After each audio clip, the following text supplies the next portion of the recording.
এখানে তো এই লোকগুলো বিয়ে বাড়ি যাওয়ার জন্য নাচ করতেছিল। আরে আরে থামো থামো সবাই, এখানে তো দেখি বৃষ্টির পানি জমে গেছে।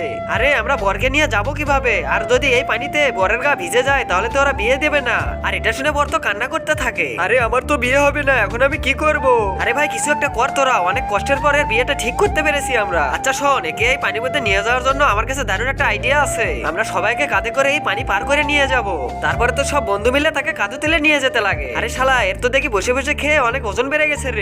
সবাই তোরা একটু সাবধানে নিয়ে চল। আরে তোরা সবাই আমাকে সাবধানে নিয়ে চল, না হলে কিন্তু আমার বিয়েটাই করা হবে না। এই তো আমরা সবাই পার হয়ে এসেছি, সবাই একটু সাবধানে আসো। তার আগে দেখবো কারা কারা শয়তানকে হারিয়ে গিয়ে আল্লাহকে ভালোবাসে। আর যারা আল্লাহকে ভালোবাসে ভিডিওটি লাইক দিয়ে চ্যানেলটি সাবস্ক্রাইব করে দিন। আর যদি শয়তানকে ভালোবেসে থাকেন তাহলে কোনো কিছু করার দরকার নেই। এই তো সবাই পার হয়ে এসেছি, অনেক অনেক শুক্রিয়া সবার কাছে। তারপরে তো মোটু খুশিতে নাচতে থাকে। আরে মোটু আসতে নাচ, পড়ে যাবি তো। আর এটা বলতে না বলতে সবাই তো কাদার মধ্যে পড়ে যায়। শেষমেশ কালুর বিয়েটাও করার হলো না। আরে মোটু এখন তোকে কে বিয়ে করবে? আজকে তোকে মেরেই ফেলবো।